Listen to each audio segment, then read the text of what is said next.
A dude, a test bench, and a 9950X 3D.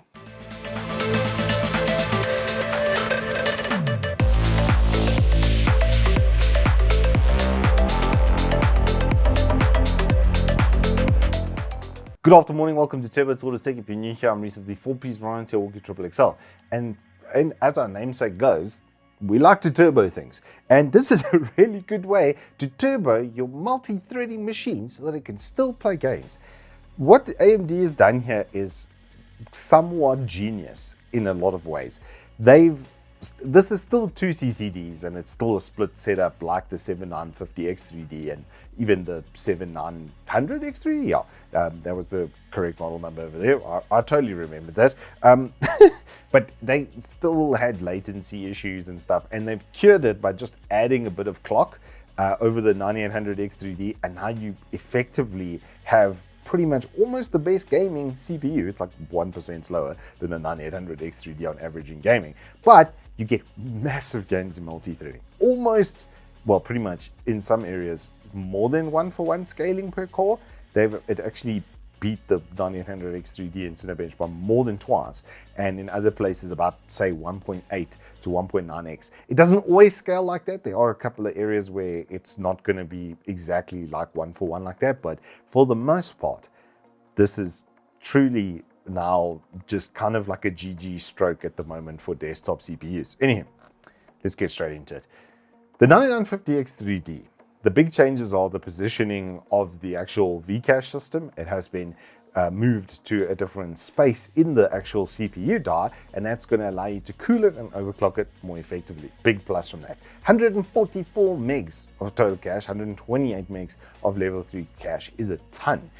That only, like I say, really applies to the 8 cores that still have the actual 3D caching on them. It's still a triplet design. It's still got multiple CCDs, so there's 8 cores and 16 threads with a 3D cache, and then a normal 8 cores like you would find on a standard 9950X. Now the test bench setup, we are still using our 3070 Ti. Yes, it's not like a 90 series super high-end card, especially now we're 2 generations later, but it's still got a decent amount of CUDA cores and it can still play games even on 1440p.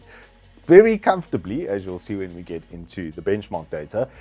We've got X870-P from MSI, we've got Klevv 6200 MHz CL32, and then it's TRAS and TCAS timing are also 32, so it's pretty sharp RAM. Going along with this, and that's still their guideline is 6000 MHz CL30. LS520 premium cooler, which is rated for 200 watts, which is what we're trying to push up to here.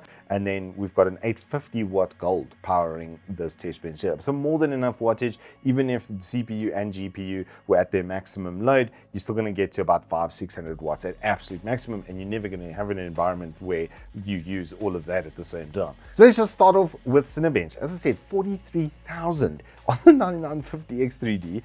Better single core performance as well. Got like 100 extra points on a 2000 scale. That's like 5%, but it's faster. It was faster in both tests, which is a first, because usually the single core performance on the CPU that generally has less latency, also with like inverted commas, because it's only got one CCD that it has to pass information through. There is still going to be a little bit of delay as it enters, but that extra clock of 500 megahertz, that's 10% better clock, does cure a lot of that latency. That's what I'm saying. This is kind of a genius stroke, because the 9800X 3D peaks at 5.2 on the single core. And then when we look at Blender, you can see per test, it was scaling, like I said, between like 1.8x and 1.9x what we were getting from the single 8-core 16-thread part compared to the 16-core part. It was an 80 to 90% performance gain, which is really, really nice to have if you are doing those multi-threading environments. Now, let's just jump straight into the gaming stuff. We're going to be obviously focusing quite a lot on 3Mark. I really like this as a general synthetic test, and it generally gives me the best idea between different things. And we'll do CS and Dota, because esports games show the best single-core performance differences between them. So when we look at 3Mark 5 Strike as an example, you're going to see that it's a 0.4% and a 1.3% better for the 9800X 3D, but then obviously everything else significantly better on the 9950X 3D. And one of the big standouts there is the combined test. So it's able to use those extra cores for those kinds of physics tasks on the side, while still keeping the 98, at least the 9800X3D, those 3D Vcache cores, engaged at the same time. So it can actually run both of them at the same time in very specific instances. Then moving on to time spy in a DirectX 12 test with obviously no ray tracing or anything, it's basically exactly the same. The CPU score was slightly better, 12% better over there on the CPU test, but otherwise they were kind of much of a muchness. The graphics test too was the only one where the 9800 or the 9950 was ever so slightly faster than the 9800X3D. And then looking at Steel Nomad Lite, we start to get basically the exact same result. Steel Nomad, basically the exact same result. Temps as well were very good under gaming workloads. 45 degrees over there in Time Spy. Only the GPU was creeping up. It is quite cold at the moment in South Africa. But if we look at a full burn-in test with good old Ada, we are going to see about 80 degrees. We're going to see the core clocks drop to about 4.7 on a 200 watt spec cooler.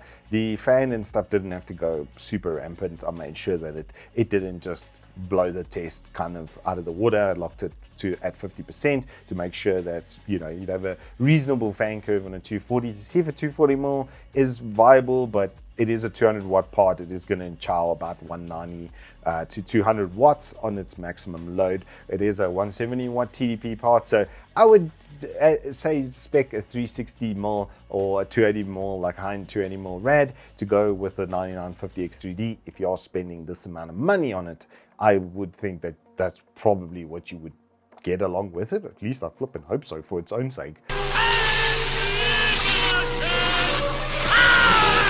Now, looking more at general sort of gaming, like we're going to use esports games because they generally drive the highest FPS and they give you a good idea of 1% lows. With regards to CS as a good example, there's a lot of smokes and stuff in that test, and it's actually acting as the server and simulating all of the bots and stuff on map. So it's a way heavier test than actually playing online would be. You'd get quite a bit more FPS compared to what we get in these results, but they are so close together. 315, or basically 316, kind of call it FPS average, and 15, call it 2 FPS average, and compared to a 139, call it, and a 145. So you are going to get slightly worse 1% lows where that latency is happening. Even when it is faster, it's not going to be quite as crisp as the 9800X3D for gaming, but it's such a small difference between the two that it actually, for a change, unlocks the best of both worlds. Yes! Then if we look at Dota 2, we see basically exactly the same thing.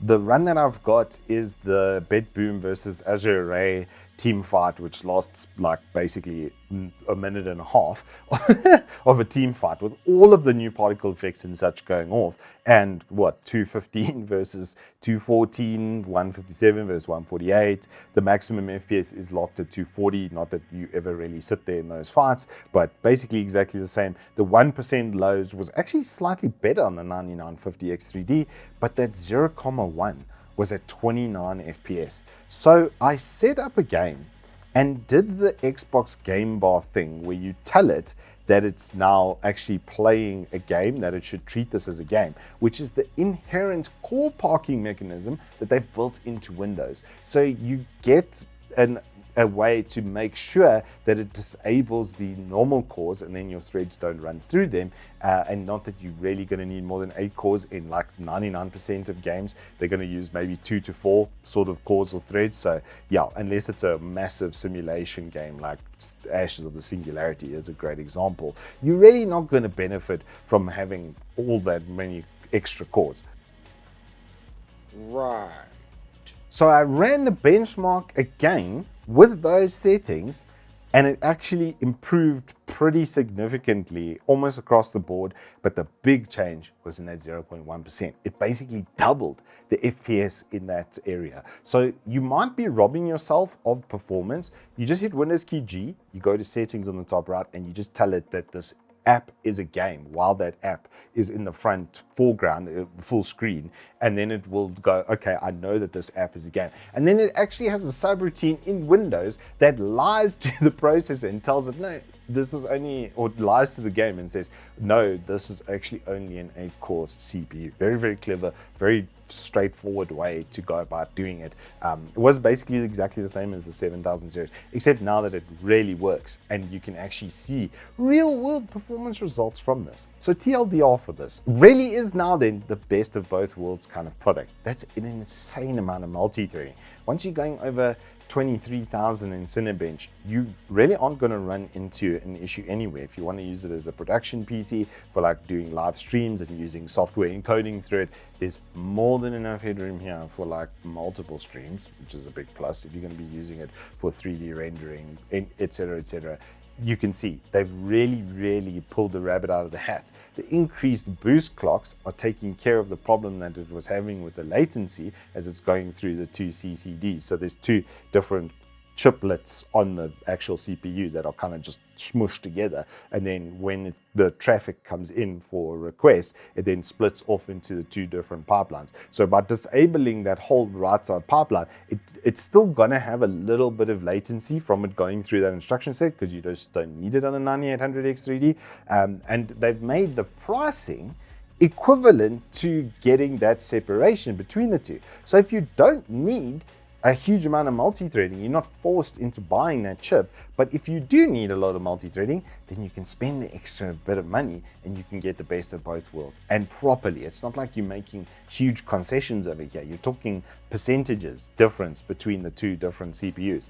Absolutely exceptional work from AMD. These are available in Uncle Evetech. They are 16,500 Rand still, so it's not like it's going to be the cheapest option under the sun. But for that amount of multi-threading and maintaining the gaming performance, it's a lot more, I would say, cost effective than the competition. It's also a lot easier to keep cool because it still peaks at about 200 watts. I would say don't do a 240. Get a 360 more rad and slap it on this puppy, and then you will get even better multi-threading results probably than what I've showed you. Anywho, that is all I have for you on the 9950X3D. If you have enjoyed this, please do hit us up with a like and subscribe, and I will see you on the flip side.